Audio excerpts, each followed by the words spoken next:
10초 만에 모든 것을 읽는 과정은 다음과 같다.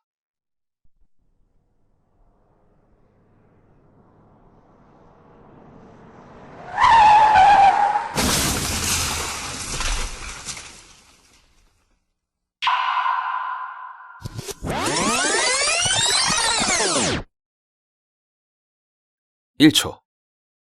가장 결정적인 순간이다. 이 순간에 당신은 브레이크를 밟아 다음 9초 사이에 있을 일과 그 결과를 모두 피할 수도 있었다. 하지만 당신은 그렇게 하지 않았다. 왜냐하면 만취한 상태였으니까. 여보, 그만 좀 마셔. 아이, 괜찮아. 이런 날 먹어야지. 아니, 괜찮게 뭐가 괜찮아. 차를 가져. 저녁 식사 자리에서 너무 많이 마시던 당신은 이제 그만 좀 마시라던 아내의 눈치도 시원하게. 무시해버렸다. 괜찮아, 걱정 마. 또 말이다. 2초. 아이, 저 앞차 왜 이렇게 한가? 느려 터져가지고 빨리 집에 가서 한잔 해야 되는데. 아유, 집에 가서 한잔할 생각하지 뭘 똑바로 가. 그냥. 아유, 괜찮아. 다 잘하고 있어. 아내가 소리친다. 조심해. 당신은 그제서야 브레이크를 밟지만 이미 늦었다. 꾸벅꾸벅 졸던 트럭 운전자는 빨간불을 보지 못하고 그대로 달리고 말았다. 그가 끄는 트럭 꽁무니가 당신의 진로를 막고 있다. 3초. 아, 씨발, 좆됐다. 엄청난 후회와 함께 차량 리콜 고지서가 왔을 때 하지 않았던 것을 떠올린다. 에어백인가 무슨 센서 작동과 관련된 거였는데 왜 안 했느냐고? 알잖아. 뭘 그런 걸 해? 아냐? 오늘 저녁에 먹었던 나초와 윙 그리고 맥주 6캔처럼 세상 잊을 정도로 부어라 마셔라 했으니까 될 대로 되라 이거야. 4초. 충돌. 당신의 몸이 앞으로 쏠리는 순간 에어백이 당신의 복부를 강하게 강타한다. 갑작스러운 움직임을 제어하기 위해 안전띠가 당신의 몸을 강하게 잡아끈다. 그 탓에 당신 가슴에 심한 멍이 들었다. 이 사고로 얻은 찰가상은 이게 전부다. 심한 멍과 코피. 5초에서 6초. 당신의 차는 트럭 꽁무니를 들이받고 연석을 치면서 360도로 구르다가 누군가의 앞마당까지 밀린다. 7초. 완전한 정적의 순간. 당신의 머리가 새하얘졌다. 지금 대체 무슨 일이 일어났는지 받아들이지 못하는 것이다. 8초. 마침내 현실이 다가온다. 그 현실은 매우 끔찍하다. 9초. 아내를 향해 고개를 돌린다. 그리고 1초 동안 당신은 지금 당신 눈앞에 보이는 게 뭔지 도무지 받아들일 수가 없다. 너무 끔찍한 광경이다. 아내의 에어백이 작동하지 않았다. 시속 110km 조금 안 되게 달리던 당신의 차는 트럭과 충돌했고 그 충격은 가히 파괴적이었다. 안전띠만으로는 아내를 구하기 역부족이었다. 아니, 불가능했다. 아내의 뇌수가 깨진 두개골에서 흐른다. 아내는 사망했다. 10초 그리고 이후. 당신은 목구멍이 터져라 아내의 이름을 울부짖는다. 또 한 번, 그리고 세 번째 외침 이후에는 그저 의미 없는 비명만 지를 뿐이었다. 당신은 비명을 멈출 수 없다.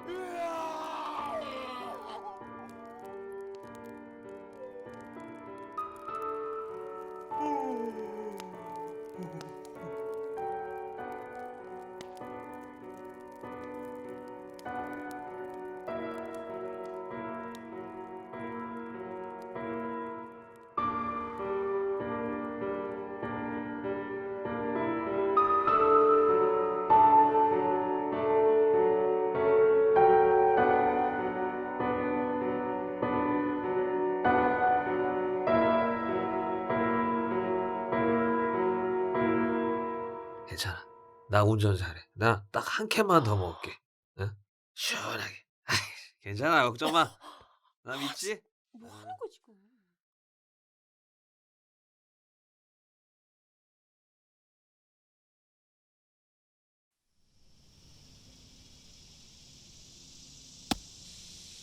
나 말이야.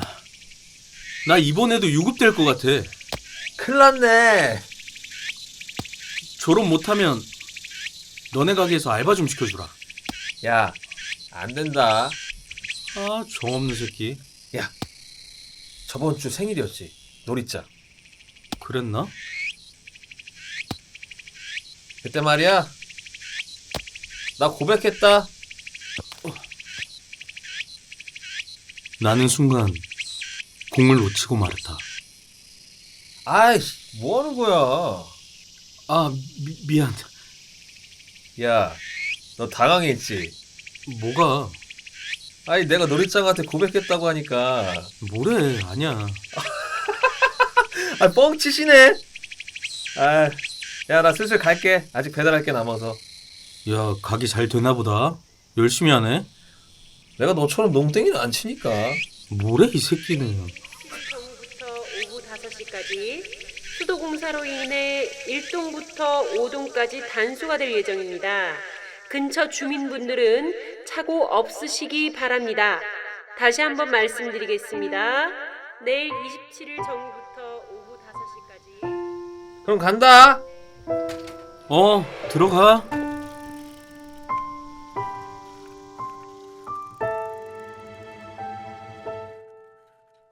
고백이라고? 여보세요? 요스케, 무슨 일이야? 타카오가 타카오? 걘 또 왜? 또 뭐 뻘짓이라도 했어? 타카오가 오늘 저녁에 죽었대. 뭐?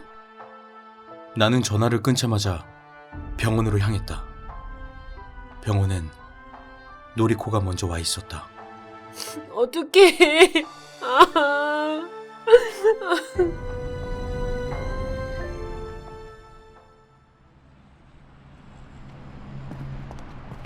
오늘 계속 같이 있었다며? 그리고 공원에서 아까 헤어졌거든. 그럼 그 돌아오는 길이었나 보다. 계단에서 떨어져서 머리를 부딪히다니. 병신 새끼. 착하고 좋은 애였는데 타카오 이렇게 돼버리다니. 저번 주 만났을 때만 해도 그렇게 건강했는데.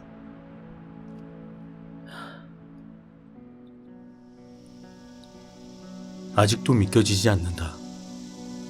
어제까지 건강했던 타카오가 갑자기 죽었다니.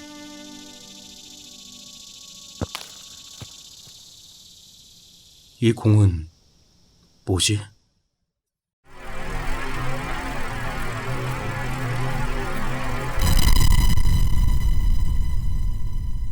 야, 요스케. 아니, 뭐 하는 거야? 야, 여기. 빨리 던져. 이건 대체... 아, 야, 너 당황했지?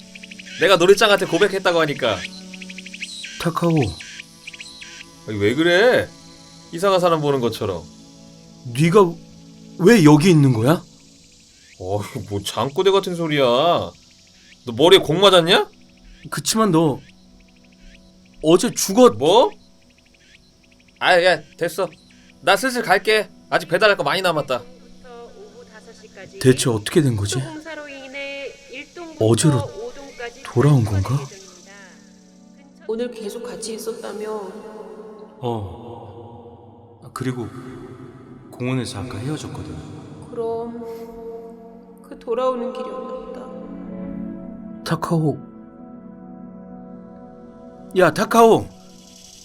내가 바래다 줄게. 어? 아, 뭐야 갑자기?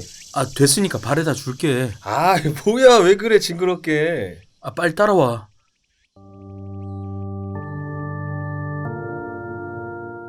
여긴가? 여기서 타카오가 어제. 야, 여기 말고 저쪽으로 가자. 아, 이쪽으로 가는 게 더 가까워. 아니야. 저쪽으로 가는 게 더 나아. 아, 빨리 따라와. 아이, 나 진짜. 아, 뭐야. 야, 같이 가. 오, 무사히 잘 도착했다, 야.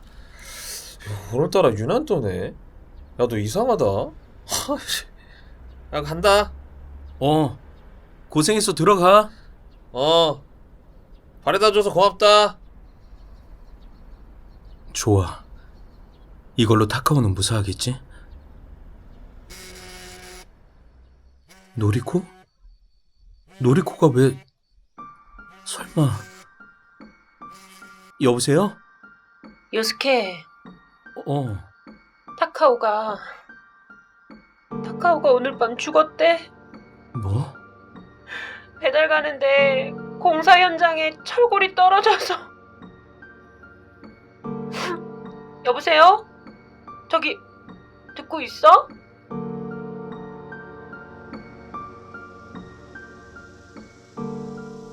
여기서 타카오가... 대체 왜... 살았던 거 아니었나? 어디가? 미안. 잠깐 확인 좀 하고 싶은 게 있어서 나 먼저 갈게. 저기 어디가?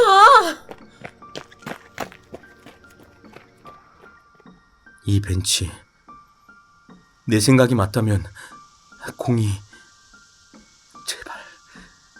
제발 와라. 그때 역시나 발밑으로 공이 굴러왔다. 나는 얼른 공을 집어들었다.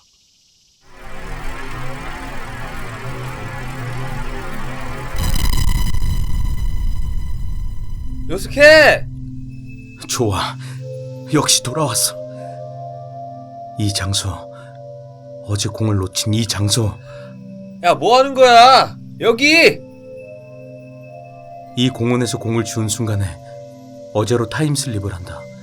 아, 너 당황했지? 내가 노리짱한테 고백했다고 하니까. 그런 거 아니야, 임마. 이야, 뻥이 많이 늘었네. 아이, 나 슬슬 가야 된다. 배달할 게 아직 많이 남았어. 그럼 바래다 줄게. 같이 가자.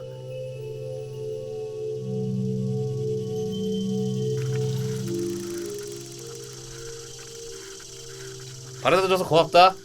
간다. 들어가.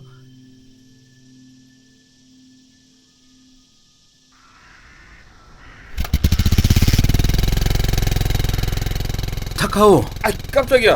야, 배달 안 가면 안 되냐? 야, 뭐야? 간 거 아니었어? 오늘은 그냥 집에 있어. 나가지 말고. 야, 미안해. 나 빨리 서둘러야 돼. 아직 3집이나 남았어. 나 출발한다. 야,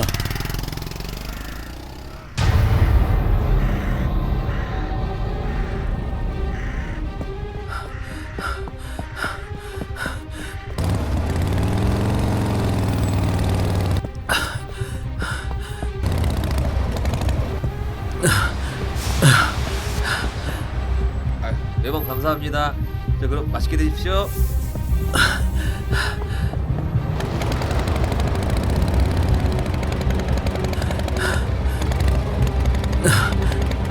타카오 멈춰. 야, 멈추라고.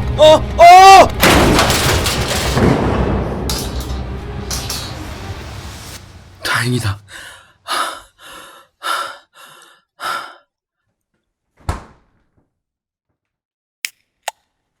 아, 나 새끼. 사람 귀찮게 하고. 그래도 다행이다. 설마 역시 노리코. 여보세요? 요스케, 저기 TV 봤어? TV? 타카오가 진짜. 나는 급히 TV를 켰다. TV 뉴스에서 타카오 집이 나오고 있었다. 집에 강도가 들어 몸싸움 도중 복부를 찔렸단다. 급히 병원으로 옮겨졌지만 이내 숨을 거두었다는. 그리고 이번엔 타카오 여동생도 다쳐 중상이라고 했다. 말도 안 돼. 이번엔 가족들까지. 기다려. 넌 내가 반드시 지킬 테니까. 난 다음날 다시 공원으로 갔다. 역시나 또다시 공이 굴러왔다. 이번엔 꼭.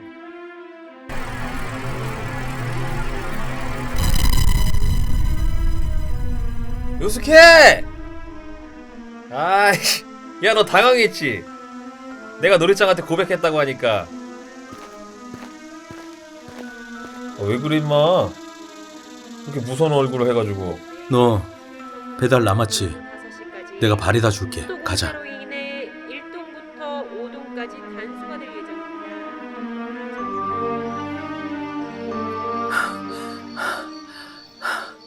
좋아. 여기까진 어제하고 똑같아. 남은 건 어제와 같은 일을 하고 난 밤새 타카오 집 앞에서 지켜보기로 했다. 이번만 잘 넘기면 돼. 시간이 얼마나 지났을까? 웬 남자가 도둑이야! 집 앞을 서성이다 담벼락을 타고 아무도 있었다. 없어요? 도둑이야! 강도는 놀라서 바로 도망갔다. 좋아. 이걸로 됐어. 하지만 또 무슨 일이 생길지도 몰라. 안 되겠다. 아침까지 지키고 있어야겠어.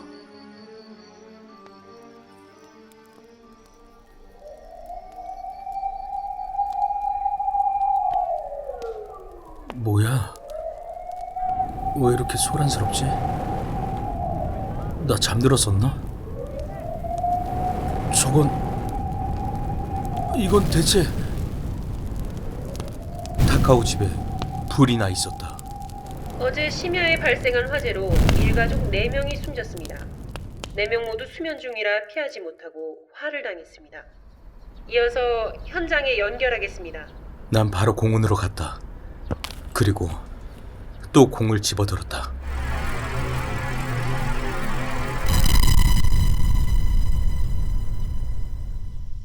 요스케! 뭐 하는 거야? 야, 여기! 내일 27일 정부터 야, 5시까지 너 안색이 안 좋은데? 수도 공사로 인해 너 엄청 지쳐 보인다? 5동까지 너 어제 뭐 했어? 아, 야, 너 지금 죽을 것 같아. 있잖아. 내가 죽는다면 어떡할래? 뭐? 만약 오늘 내가 죽는다는 걸 알면 넌 어떡할래? 어떡할 거냐고. 아, 구하러 가야지. 그게 불가능해. 그래도 너를 구하러 가야지. 그게 안 돼. 아무리 해도 구할 수가 없어. 결국 난 죽게 돼. 아이고, 왜 그래? 구하려 하면 할수록 점점 나빠지기만 한다고. 무슨 얘기하는 거야? 모르겠어. 어떡하면 좋지? 야, 나 안 죽어. 어? 다 안 죽어. 너 아직 노리짱한테 네 마음을 전하지도 않았잖아. 아이, 야, 너 노리짱 좋아하잖아. 노리짱도 네가 그 말 해주길 기다리고 있을 거야. 뭐? 참 답답하구만. 어? 내가 너네 보면 진짜 답답해 죽겠어. 그치만 너 고백했다며. 아, 그거? 그건 너 잘 부탁한다고 얘기한 거였어. 야, 노리코 진짜 좋은 애야. 잘해줘. 나 간다. 나 아직 배달할 거 많이 남았어. 타카오, 저기, 너한테 소중한 건 뭐야? 뭐? 말해봐. 씨. 네 가장 소중한 게 뭐냐고.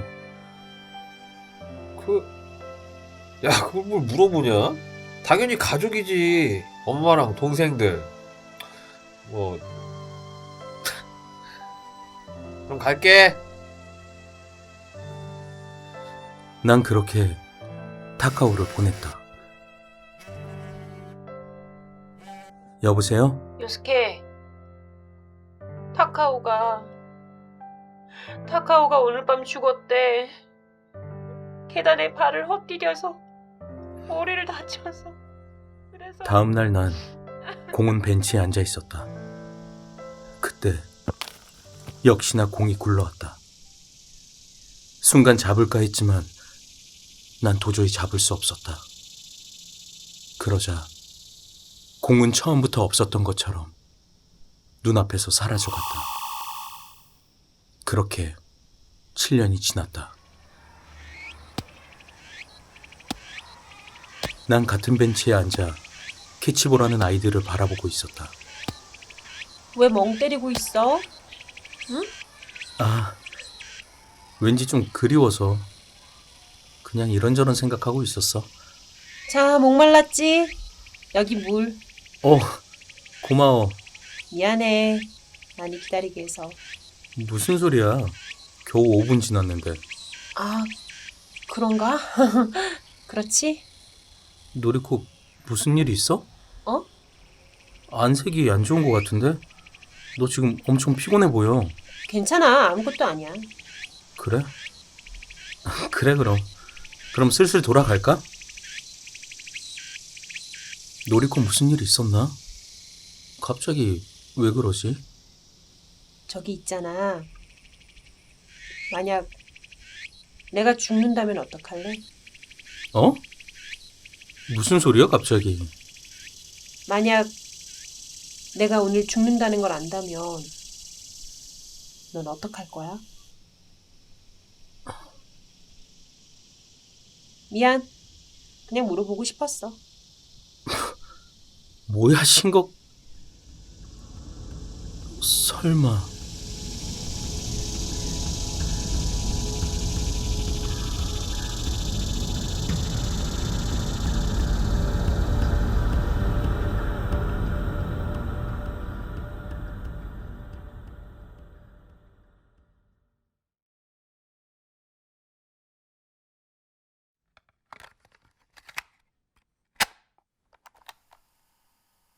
아버지만 없으면은 나도 그렇게 몰리지 않고 형제들도 그렇고 서울 다 이렇게 장미동 어렵지 일가족 않고 5명 암매장 사건을 수사하고 있는 경찰은 오늘 숨진 이정현 씨의 막내 아들 33살 호성 씨로부터 범행 일체를 자백받았습니다. 1993년 8월 23일 오후 서울 동대문구 땡땡동에 사는 이명자 씨는 이른 아침부터 전화기를 붙들고 있었다. 수차례 전화를 걸었지만 상대편은 묵묵무답이었다. 몇 분 간격으로 계속 전화를 걸었지만 이 씨는 번번이 답답한 표정을 지으며 수화기를 내려놓아야만 했다. 벌써 몇 시간째였다. 이 씨가 전화를 건 곳은 다름 아니 친정집이었다.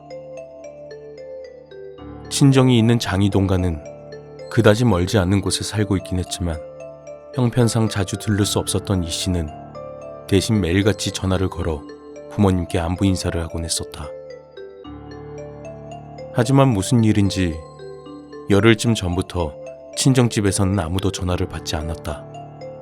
이번에 김원배 경찰청 수사연구관이 전하는 잊을 수 없는 사건은 전 사회를 발칵 뒤집어 놓았던 일명 장이동 살인사건이다.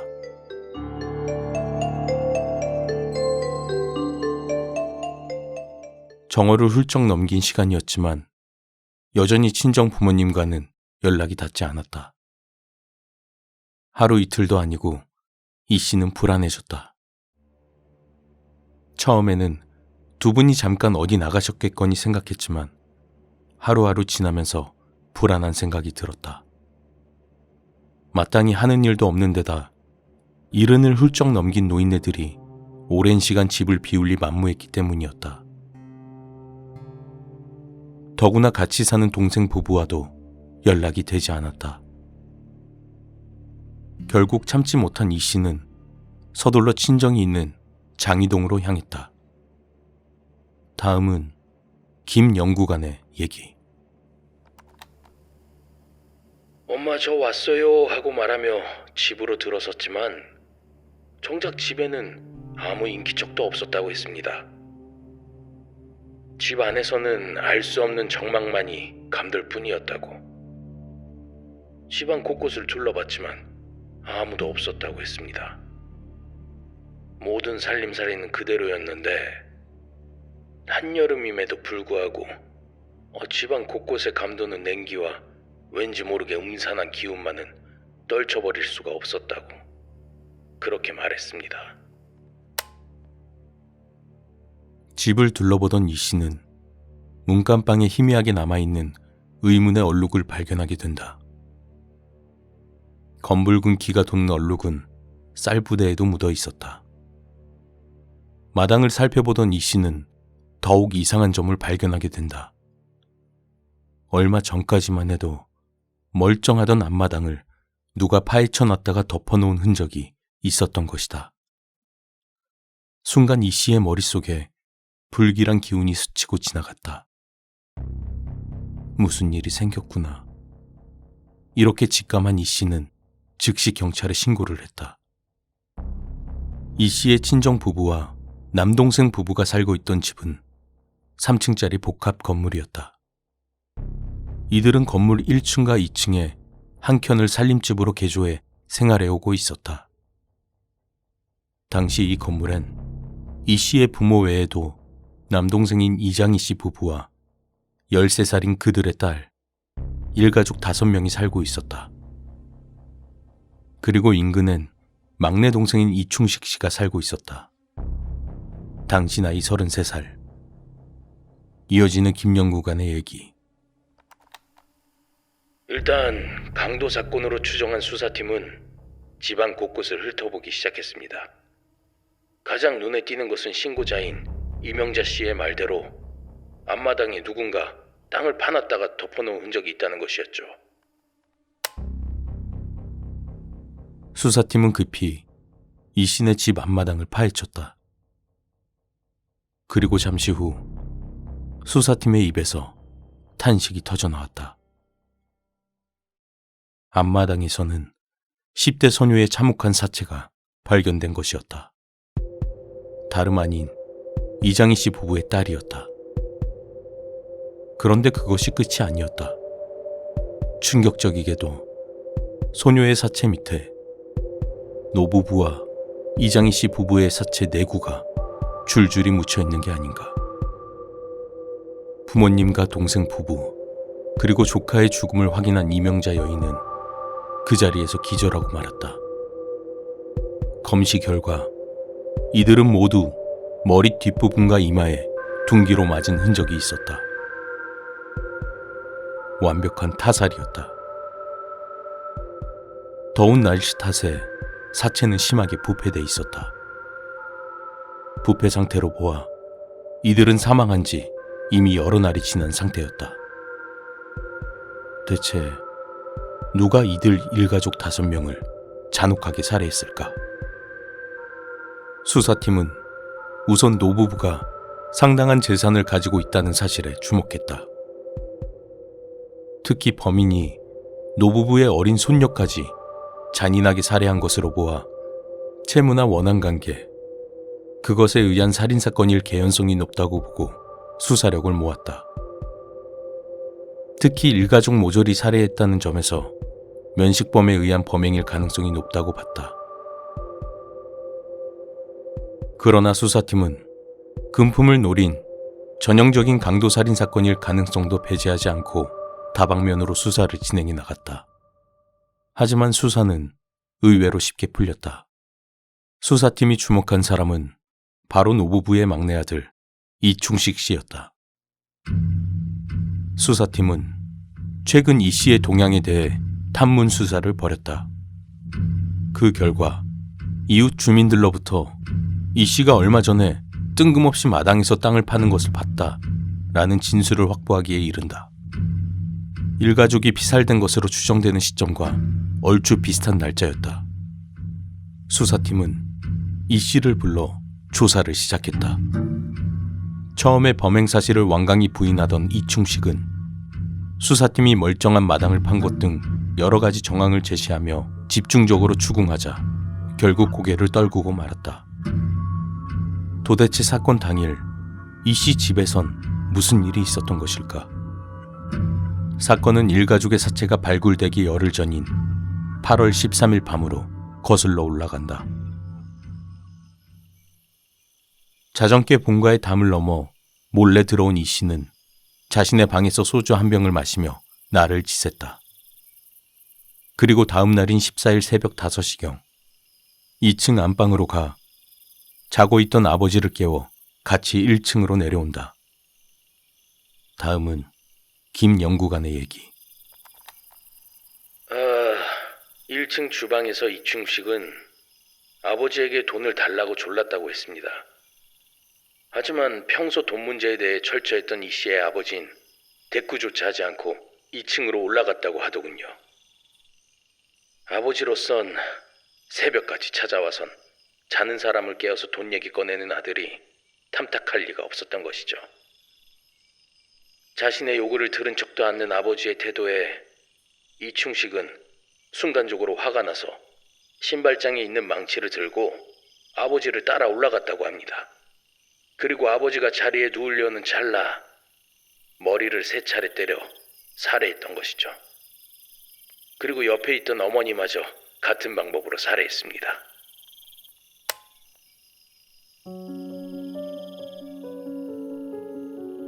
순식간에 부모를 살해한 이 씨의 범행은 그것으로 끝나지 않았다. 이 씨는 마치 모에 홀린 양 망치를 집어들고 아래층으로 향했다. 1층 큰 방에서 잠을 자고 있던 형 이장희 씨의 머리를 망치로 때려 살해했다. 이 씨는 건너방으로 가서 형수와 조카를 같은 방법으로 살해했다. 그야말로 눈 깜짝할 사이에 벌어진 일이었다. 범행 후 정신을 차린 이 씨는 망연자실할 수밖에 없었다. 밀려드는 극심한 두려움과 공포에 이 씨는 아무것도 하지 못한 채 사체를 하루 동안 그대로 방치했다. 참혹하게 널브러져 있는 사체를 보니 뒤늦은 후회가 밀려들었지만 이미 쏟아진 물이었다. 가장 시급한 것은 사체를 처리하는 일이었다. 더운 날씨에 사체를 그대로 집안에 둘 수는 없었다. 또 집에 언제 누가 들이닥칠지도 모를 일이었다. 하지만 5구나 되는 사체를 처리하는 일은 만만치가 않았다. 사체를 한꺼번에 옮겨서 매장하기란 사실상 혼자 힘으로는 불가능했다. 타인의 시선을 피해 사체를 집 밖으로 옮기는 것도 문제였지만 5구나 되는 사체를 매장할 만한 마땅한 장소도 없었던 것이다. 이 씨는 고심 끝에 사체를 집 앞마당에 매장하기로 결심한다. 다음은 김영구관의 얘기.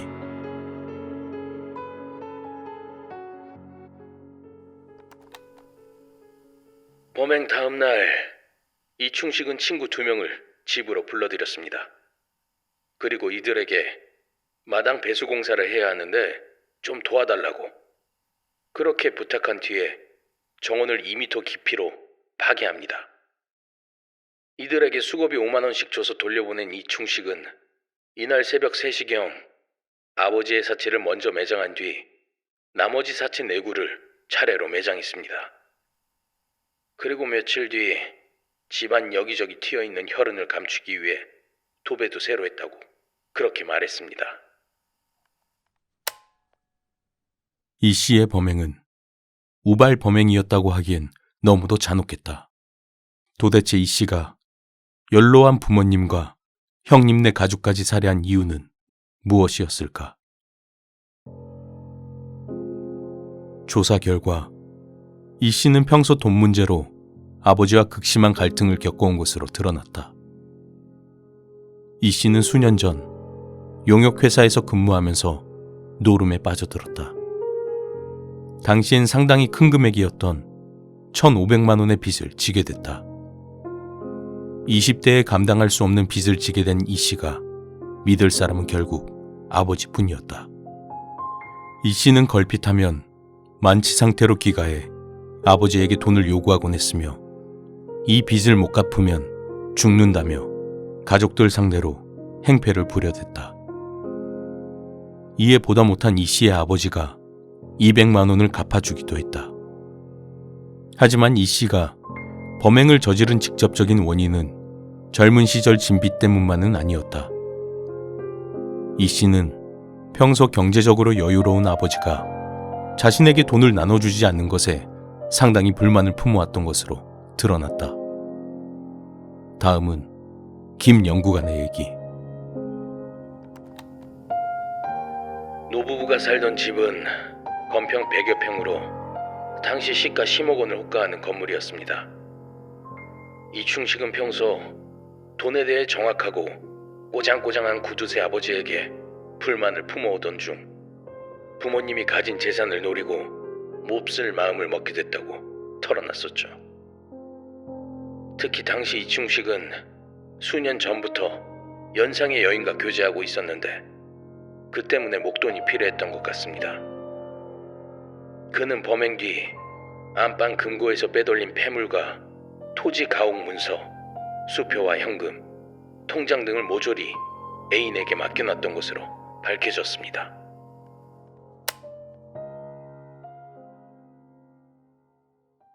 존속살인 및 사체 유기 등의 혐의로 기소된 이 씨는 법정에서 사형을 확정받았다.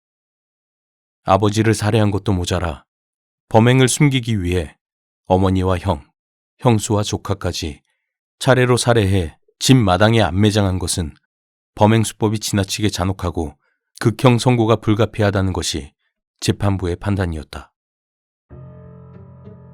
한편 당시 부모와 형제를 포함한 일가족 5명을 살해한 극악무도한 범인이 수감된다는 소식에 해당 구치소 수감자들은 때 아닌 공포 분위기에 휩싸였다고 한다.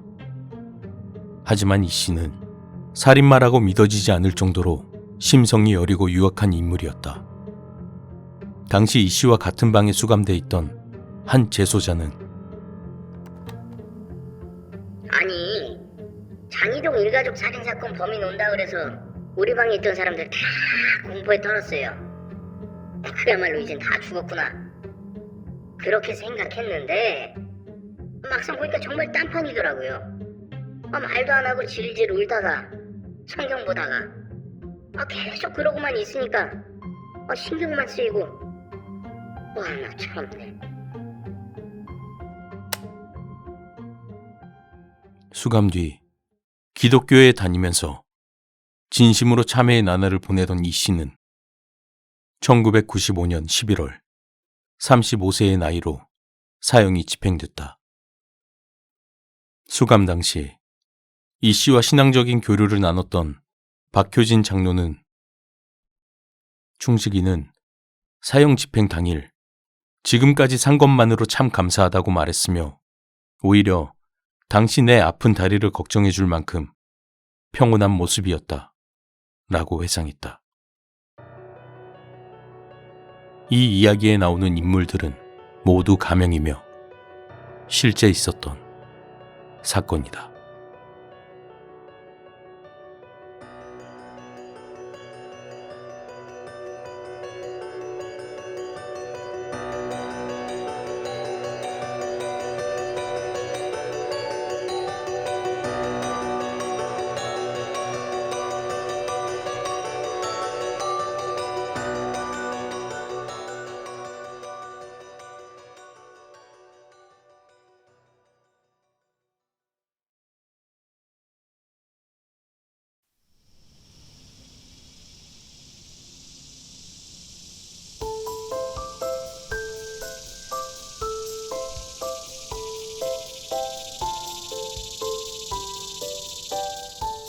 친구 중에 귀신 보는 녀석이 있었다. 그 친구와 함께 다른 친구 집들이를 같이 가기로 했었다. 근처에서 만나서 같이 갔었는데 그 친구 집에 거의 도착할 때쯤에 갑자기 그 친구가 야, 나 이 집 못 들어갈 것 같은데 그냥 집에 가면 안 될까? 라고 말하는 것이다. 야, 무슨 소리 하는 거야? 여기까지 왔는데 들어갔다 가. 나는 돌아서서 가려고 하는 친구를 붙잡고 겨우겨우 아파트 입구로 들어갔다. 엘리베이터에서 내리고 현관 앞에 갔을 때 친구는 다시 야, 진짜 장난 아니야. 나 진짜 그냥 가면 안 돼? 어? 야, 애들 먼저 도착해서 지금 게임으로 내기하고 있대. 여기까지 왔는데 그냥 들어가서 좀만 놀다 가자. 나는 다시 한번 그 친구를 달래고 겨우 그 집 안으로 들어갔다. 현관을 열고 들어가 거실로 가자 친구 4명이 축구 게임을 하고 있었다. 캔맥주 몇 개를 마시고 배달 음식을 기다리는 동안 게임을 시작했다고 했다. 나는 귀신 보는 친구에게 캔맥주를 따주며 기왕 온 거 인상 쓰지 말고 재밌게 놀다 가자 라고 말했다. 자리에 앉은 지 2분 정도 지났을까? 그 친구가 대뜸 벌떡 일어나더니 미안, 나 도저히 안 되겠어. 그냥 먼저 갈게 라고 말하며 고개를 푹 숙이고는 뒤도 돌아보지 않고 도망치듯 나가버렸다. 모두 그 모습을 보고 처음엔 장난이겠지 했다. 집에 간척하고 뭐 편의점에라도 가서 사오려나 생각했었다.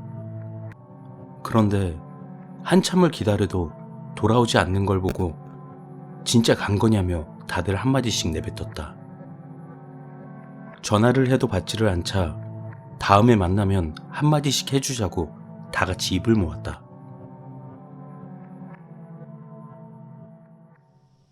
그 뒤로 이틀 정도 지났을 무렵 아르바이트 끝나고 돌아가는 길에 그 친구를 우연히 만났다. 그렇지 않아도 계속 연락을 받지 않아서 걱정이 되던 터였다. 나는 어떻게 된 거냐며 그 친구에게 물어봤다. 그랬더니 그 친구가 하는 말이 그 집에 들어갔을 때 거실 가운데 TV가 있고 그 오른쪽엔 야구선수 사인 포스터가 있었는데 모서리 4군데 중 오른쪽 위에 앞정이 떨어져서 조금 접혀있는 부분에 하얀 손이 그 포스터를 감싸듯 나오고 있었다는 것이었다. 그걸 보고 순간 TV 왼쪽으로 고개를 돌렸더니 이번엔 왼쪽에 있는 책장 모서리에서 손이 나왔어. 난 바로 TV 쪽 정면으로 고개를 돌렸는데 또 손이 나왔어? 근데 중요한 건 그게 아니야. 그럼 뭐가 또 있었어? 처음에 본 포스터에선 그 손이 5손가락을 다 폈었어. 근데 책장으로 고개 돌렸을 땐 손가락이 4개만 펴졌었고 가운데 TV를 보는데 3손가락만 피고 있는 거야. 무슨 뜻인지 알겠어? 카운트다운을 하고 있었어. 그 다음 2, 1, 0이 되면 무슨 큰일이 벌어질 것 같고 죽을 것 같다는 생각에 재빨리 보지 않으려고 고개를 푹 숙이고 간 거야. 만약 0까지 봤다면 우리 전부 죽었을지도 몰라.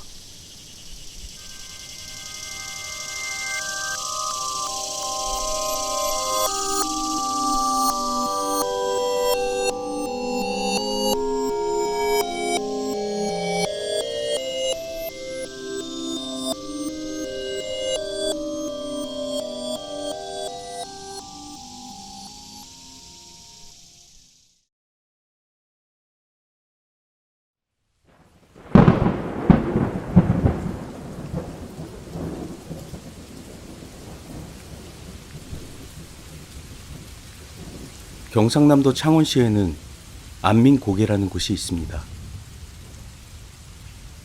그곳을 넘어가면 진해로 연결되는 길인데 지금에야 길이 포장되고 주위의 아파트들도 들어서고 하여 밤에도 차들이 많이 다니며 음산한 곳은 아니지만 그때만 해도 밤에 건너다니기 힘든 길이었다고 합니다.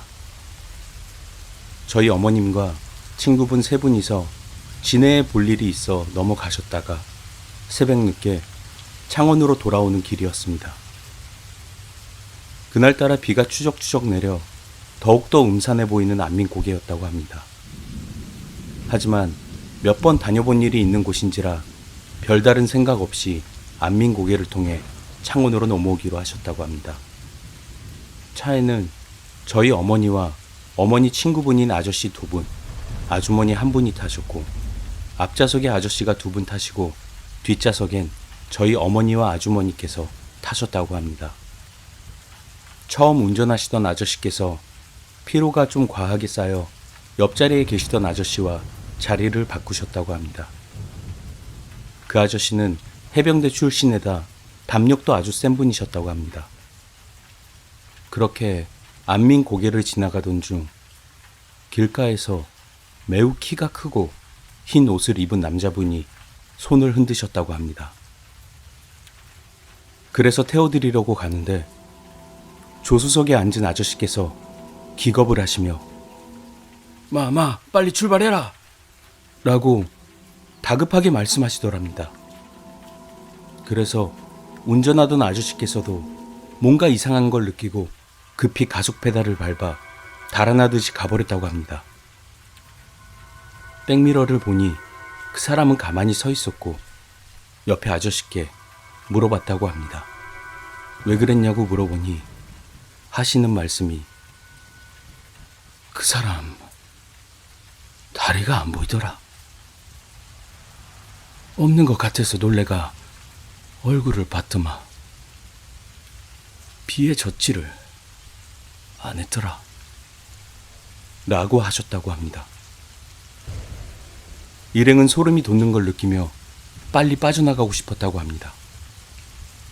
그러다가 잠시 후 이미 속도를 빠르게 달리고 있던 차가 갑자기 더 빨라지는 걸 느끼고 왜 그러냐고 물어보려고 했던 어머니께서 운전하고 계신 아저씨 얼굴을 보니 무언가 두려운 것을 본 사람의 얼굴이었고 입술을 꽉 깨물고 차를 달리고 있는 걸 보셨다고 합니다.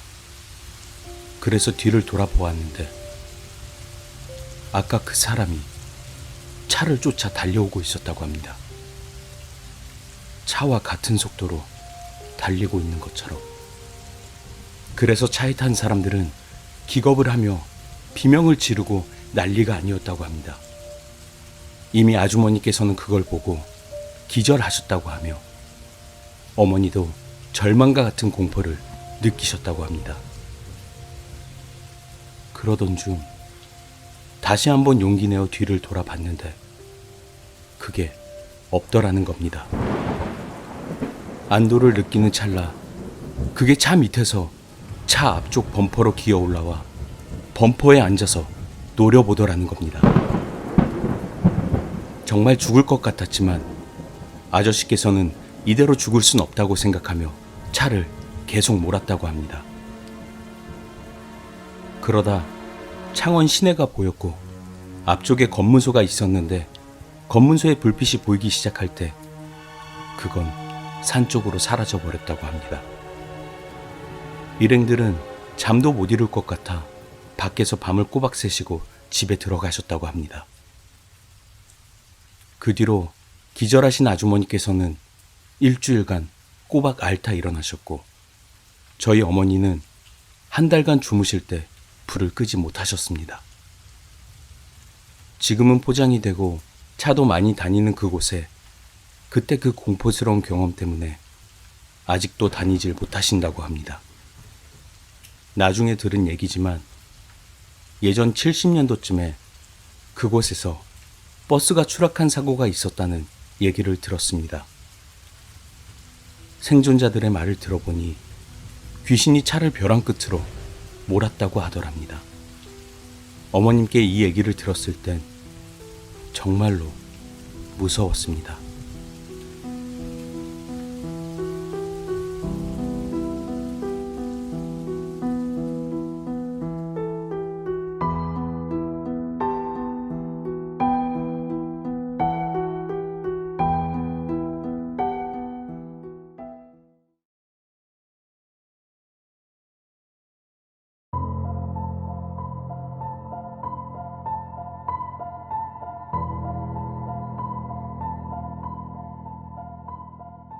청년은 머리에서 피를 흘리며 의자에 묶여 있었다. 청년의 앞에는 중년의 남자가 무서운 얼굴로 청년을 내려다보고 있었다. 생긴 건 멀쩡하게 생겨서 잘도 사람을 죽였구만. 그것도 6명씩이나. 아니지. 알려진 것만 6명일 테고 실제로는 더 있겠지. 네. 어쩌다 보니 그렇게 되었네요. 청년은 경찰을 피해 창고에 잘 숨어 있었지만 갑자기 눈앞의 남자가 몽둥이를 들고 뛰어들어서는 이렇게 묶어놓은 것이다. 아무래도 경찰은 아니신 것 같은데 누구세요? 제가 죽인 사람 가족이신가? 청년의 질문에 남자는 대답 대신 다른 이야기를 꺼내었다. 솔직히 말하면 넌 내가 가장 싫어하는 족속이야. 마음 같아선 당장에 경찰에 넘겨버리고 싶지만 우선 지금은 참겠어. 역겹지만 내 놈 도움이 필요하니까. 남자는 품 안에서 어떤 남자의 사진을 꺼내어 청년에게 보여줬다. 난 무슨 일이 있어도 이놈한테 복수해야겠어. 이 인간이 내 딸과 아내를 죽였거든. 술에 취해서는 차로 들이받고 그대로 도망쳤지. 분명 서둘러 병원에만 데려갔으면 살았을 텐데 말이야. 내 복수를 네가 좀 도와줘야겠어. 네 놈은 분명 사람을 고통스럽게 죽이는 방법이라든가 그런 세세한 걸 잘 알고 있겠지. 청년은 고개를 끄덕이며 흥미로운 표정을 지었다. 내가 요구하는 건 이거야. 이놈을 최대한 고통스럽게 죽여줘. 고문을 하던 사지를 자르건 간에 최대한 고통스럽게. 물론 나중에라도 내가 시켰다는 말을 하면 곤란해.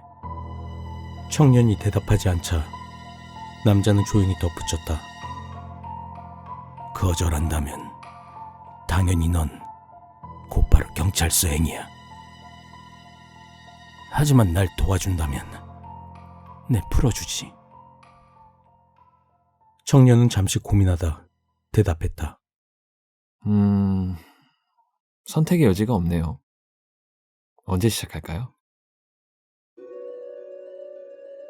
의자에서 풀려나 밖으로 향했던 청년은 몇 시간 후 불쾌한 표정으로 다시 돌아왔다.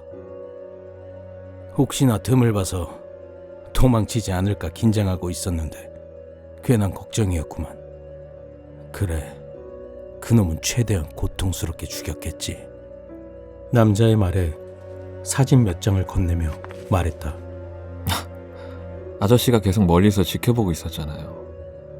도망칠 기색이 보이면 바로 신고하셨을 테니 뭐 별수 없었죠.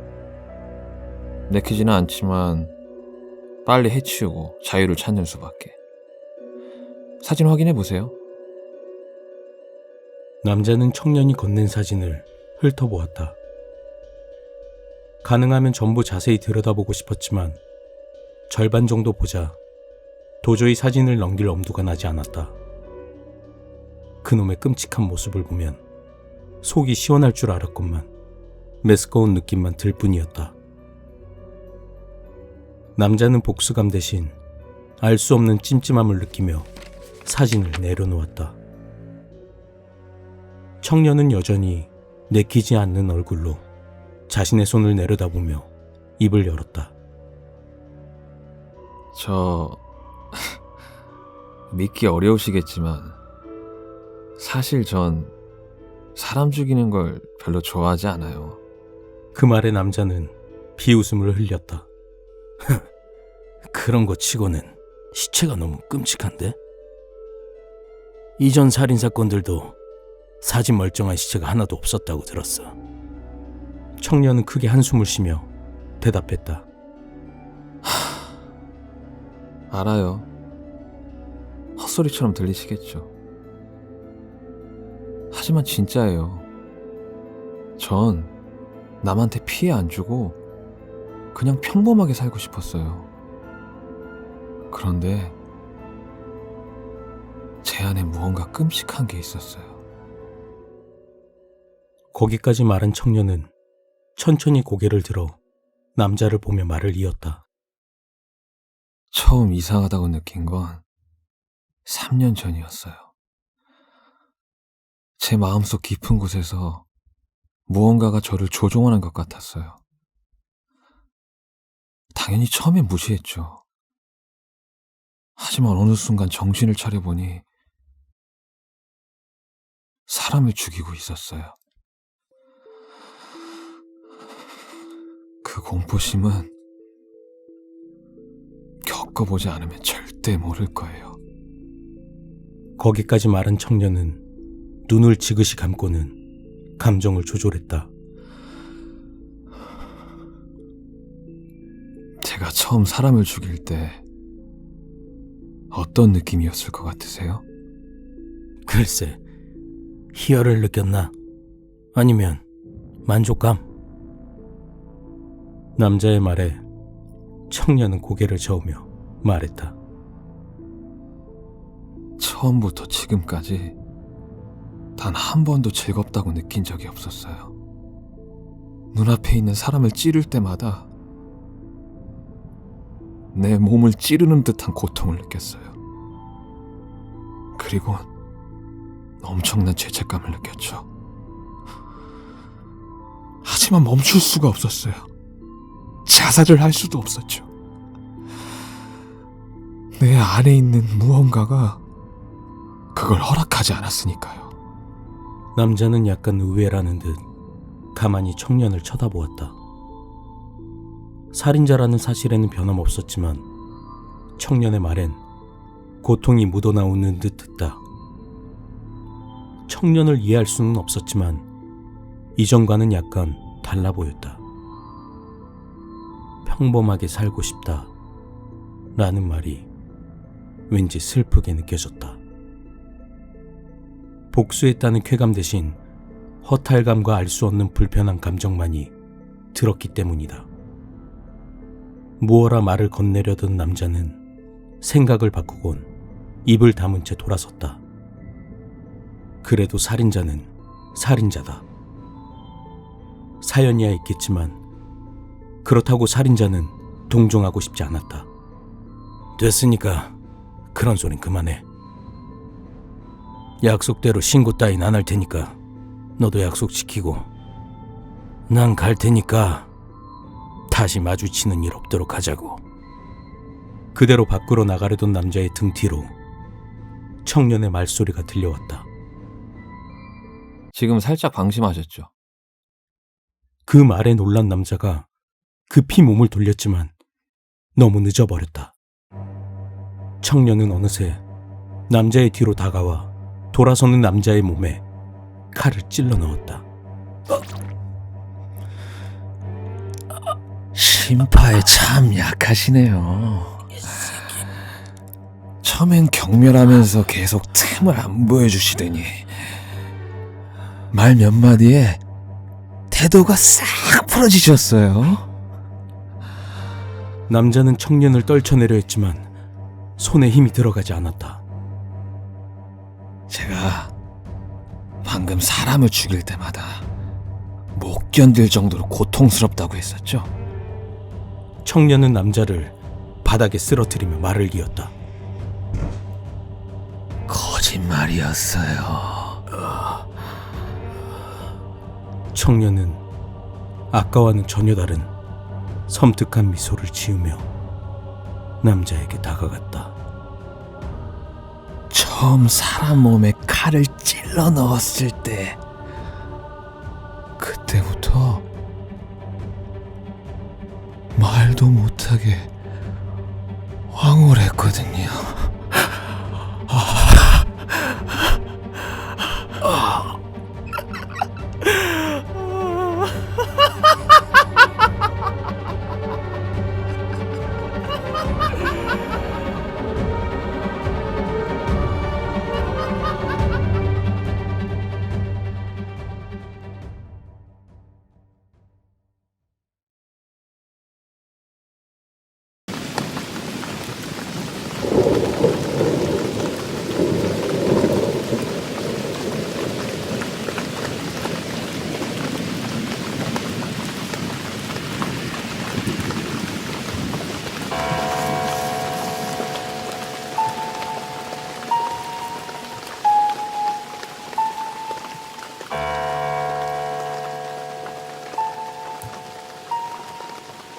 프랜차이즈가 아니라 할아버지랑 할머니 내외가 운영하는 동네 헌책방에서 아르바이트를 한 적이 있다. 만화책이나 단행본보다는 고소나 끈으로 묶인 오래된 책 같은 걸 주로 다루는 곳이었다. 고서를 모으는 사람이나 업계에서 일하는 사람이라면 꽤 자주 경험하는 것 같은데 종종 사온 책을 가게에 와서 세어보면 주로 들어있는 경우가 있다. 할아버지나 할머니가 치매라도 온 거 아니냐고 묻고 싶겠지만 잘못 세는 게 아니라 세는 사람에 따라 권수가 바뀌는 것이다. 예를 들면 할아버지가 사왔을 때 10건이었는데 할머니가 세면 6건이고 내가 세면 8건이라는 것이다. 눈앞에서 할머니가 세는 걸 볼 때는 분명 6건인데 정작 내가 세면 어째서인지 8건이 있다. 사람의 눈에 따라 보이지 않는 고서가 섞여 들어오는 것이다. 그렇게 사람에 따라 보이기도 하고 안 보이기도 하는 책은 팔기 시작해도 어느샌가 사라져버린다. 옥션 같은 데 올려서 팔아도 막상 택배로 보내면 도중에 배송 사고가 나서 손님한테 가기도 전에 어디로 사라져버리곤 하는 것이다. 그렇기에 딱히 재수없는 일이 일어나는 건 아니지만 아무리 고가의 책이라도 그런 책은 버리는 게 암묵적인 룰로 자리 잡았다. 가장 심한 건 아무도 보지 못하는 책이다. 그런 책은 사올 때도 가게에 진열할 때도 아무도 눈치채지 못한다. 손님이 그 책을 들고 계산대에 왔을 때 가격표가 없는 걸 보고서야 알아차리게 되는 것이다. 그런 경우 손님에게 원하신다면 팔겠지만 책이 없어질 수도 있습니다. 라고 꼭 사전에 주의를 주었다. 기분 나쁘다며 안 사는 손님도 있지만 대부분은 재미있어하며 책을 가지고 돌아간다. 그리고는 사흘쯤 있다가 새파랗게 질려서 찾아오는 것이다. 가장 놀랐던 일은 어느 초등학생 손님이 왔을 때였다. 여자아이였는데 혼자 찾아와서 이런저런 책을 살피다가 계산대로 왔다. 무거운 듯 무언가를 엄청 껴안는 듯한 모양새였지만 나는 물론이고 할아버지 할머니한테도 아무것도 보이지가 않았다. 결국 할아버지가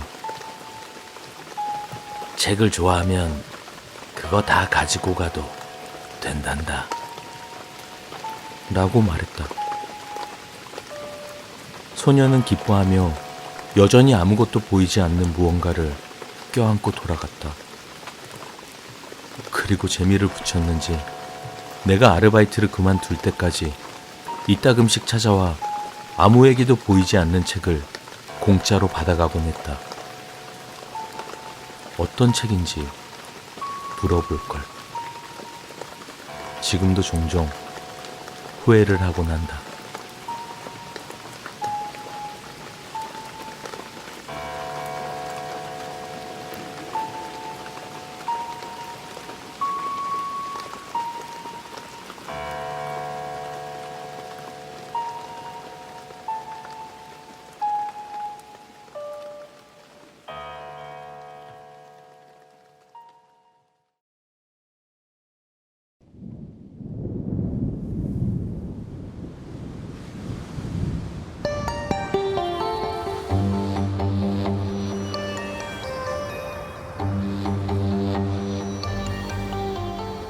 (1999년 12월) 평범한 가정이었던 우리 집에 그녀가 나타났다.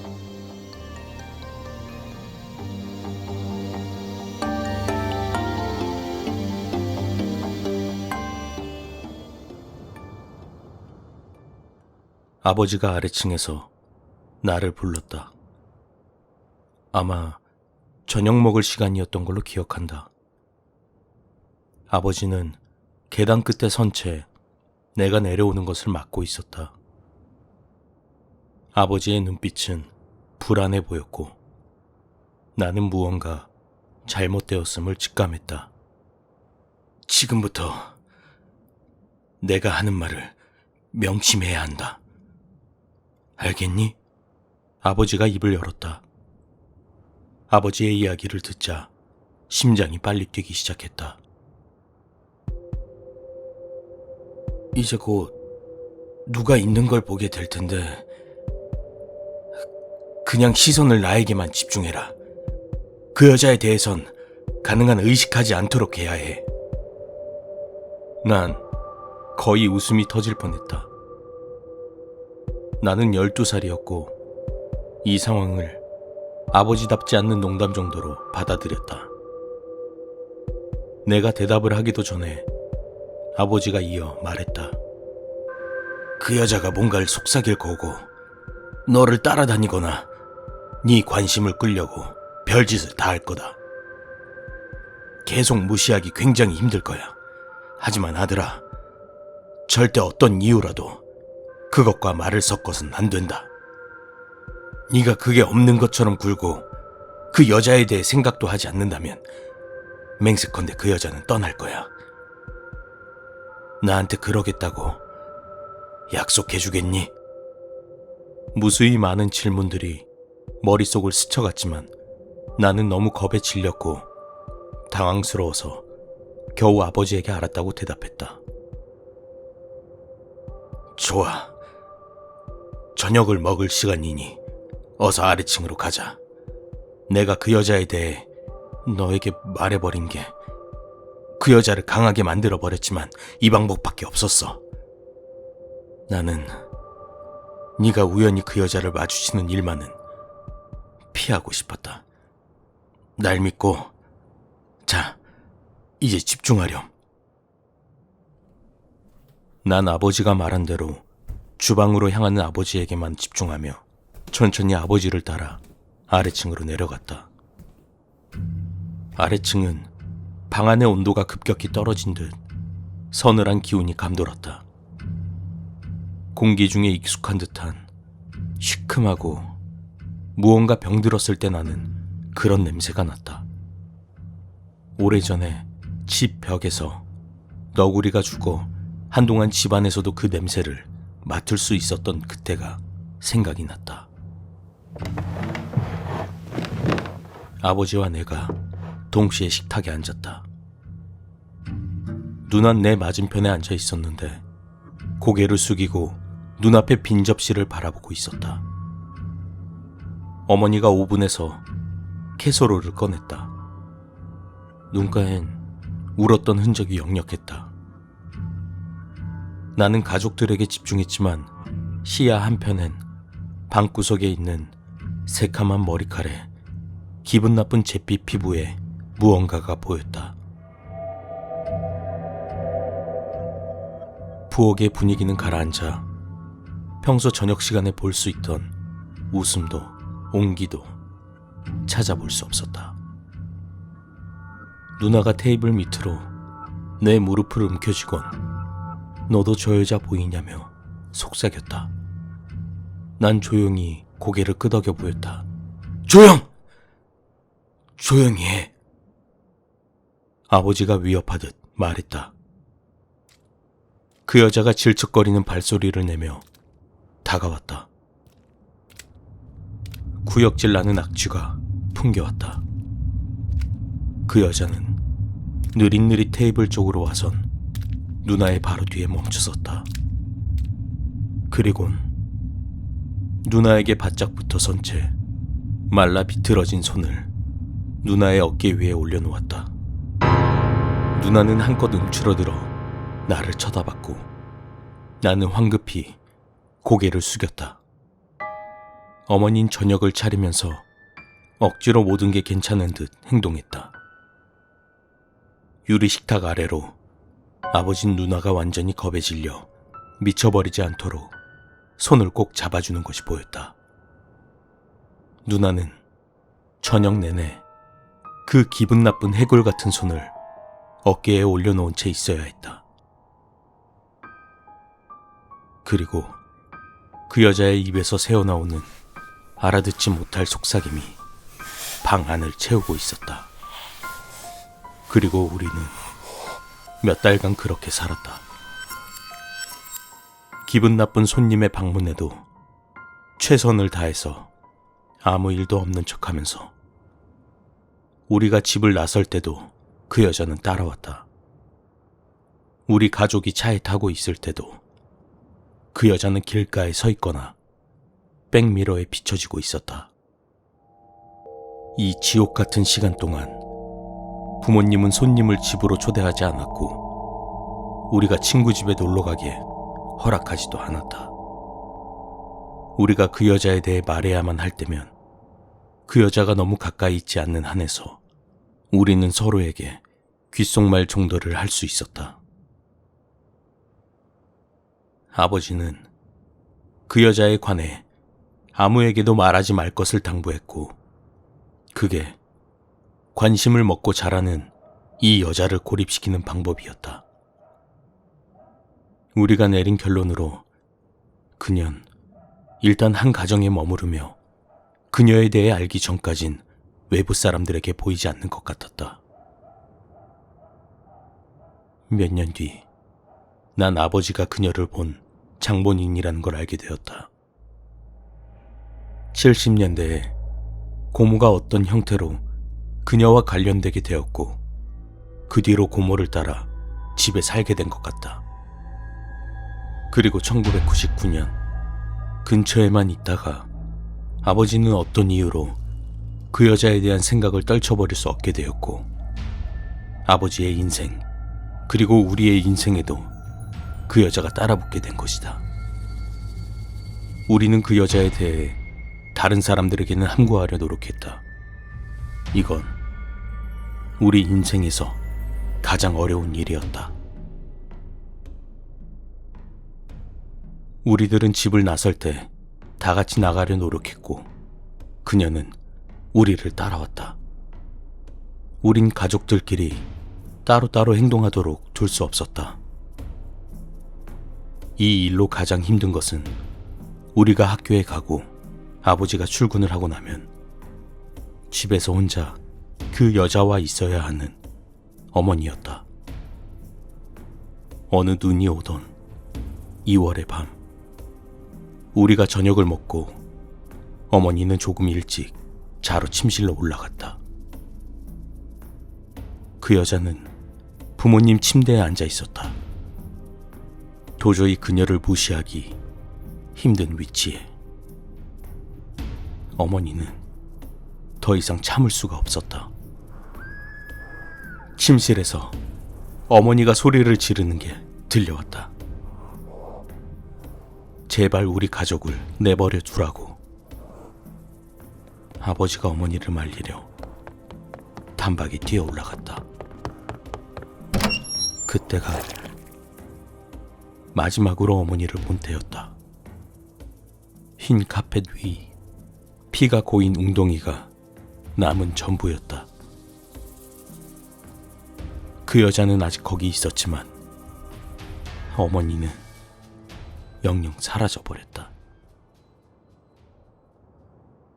몇 주간 그 여자는 나에게 속삭였다. 어머니를 다시 만나게 해줄 테니 자기에게 어떻게 해야 되는지 물어보기만 하라고. 나는 절대로 그러지 않았다.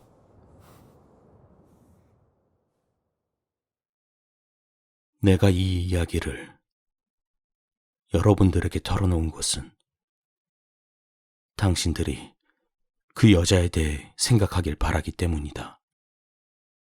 18년 만에 처음으로 오늘 아침 나는 그 여자를 다시 보게 되었다. 난 내 아내를 잃거나 아이들을 같은 위험에 빠뜨리고 싶지 않다.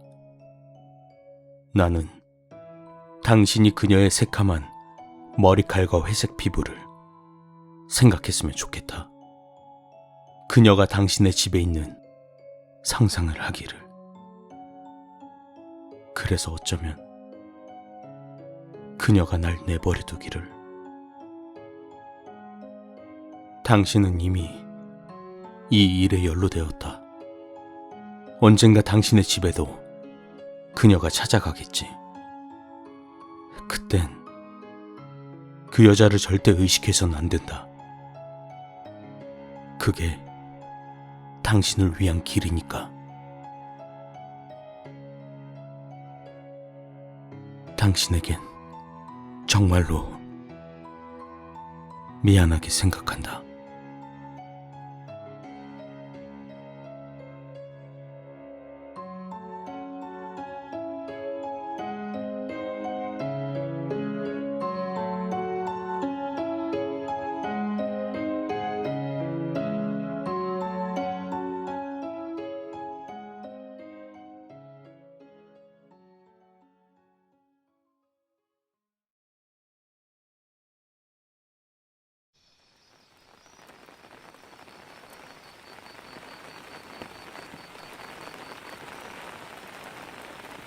여러분은 혹시 자살한 사람의 사체를 본 적이 있습니까? 나는 지금까지 2명의 사체를 발견했습니다. 2번 모두 우연히. 정말 우연히 옆을 지나가다가 발견한 것이었습니다만 기묘하게도 2번 모두 사체를 발견하기 전에 똑같은 현상을 겪었습니다. 솔직히 지금도 그 생각을 하면 무척 두렵지만 이야기를 해볼까 합니다. 첫 번째는 언제나처럼 우리 집 강아지를 데리고 근처 숲에서 산책을 하고 있을 때였습니다. 당연한 이야기지만 사체에서는 냄새가 납니다. 강아지가 끙끙거리기 시작해서 무슨 일인가 싶어 근처를 두리번거릴 무렵이었습니다. 그런데 갑자기 왠지 어떻게든 죽고 싶다는 생각이 들기 시작했습니다. 지금 당장 어떻게 해서든 죽어야만 한다. 뭐 그런 생각이었습니다. 그러면서 예전에 취직에 실패했을 때라든지 아버지와 엄청나게 싸웠던 때라던가 이미 다 지난 일임에도 기분 나쁜 추억들만 머릿속에 떠오르기 시작합니다. 그리고 더 이상 이런 세상에서는 살고 싶지 않다. 편해지고 싶다. 그런 생각이 머리를 가득 메우기 시작했습니다. 하지만 그것은 무척 짧은 순간이었습니다. 그리고 금세 정신을 차렸습니다. 어째서 이런 현상이 일어난 것인지 의아해하면서 그대로 숲으로 나아가다가 발견했습니다. 바닥에 떨어져 있는 배낭과 구두, 그리고 나무에 매달려 있는 부패해가는 남성의 시체를요. 나는 겁에 질려서 집으로 도망치고 경찰에 신고를 했습니다. 그리고 그로부터 몇 년 뒤 나는 또 하나의 사체를 발견했습니다. 두 번째는 여자였습니다. 그때가 여자친구와 함께 드라이브를 나왔을 때였습니다. 그날은 어느 산꼭대기에 올라 전망을 보려고 나왔던 터였습니다. 구불구불한 산길을 차로 천천히 올라가던 도중 또 갑작스레 그 현상이 일어났습니다. 죽고 싶다. 이대로 핸들을 꺾어버리면 둘이 같이 죽을 수 있겠지? 죽으면 이곳에 붙어서 여기를 지나가는 차마다 닥치는 대로 덮치고 싶다. 이런 말도 안 되는 생각이 갑자기 제 머릿속에서 떠오르는 것이었습니다. 그리고 머릿속에서는 예전에 여자친구와 싸워서 한동안 연락을 안 하던 때나 지금까지 여자친구에게 들었던 기분 나빴던 말과 행동들, 생각하고 싶지 않은 것들이 잔뜩 떠올랐습니다. 그러나 이번에도 금세 정신을 차렸습니다. 그리고 깨달았죠. 지난번과 똑같은 현상이라는 것을요. 혹시나 싶었지만 너무 지나친 생각은 아닐까 한동안 고심했습니다. 하지만 직접 확인하고 싶었기에 저는 찾으러 나서기로 했습니다. 산길이다 보니 후진이 힘들어서 차에서 내려 아까 그 현상을 겪었던 곳까지 100m 정도를 걸어갔습니다. 아래쪽을 내려다보니 역시나 있었습니다.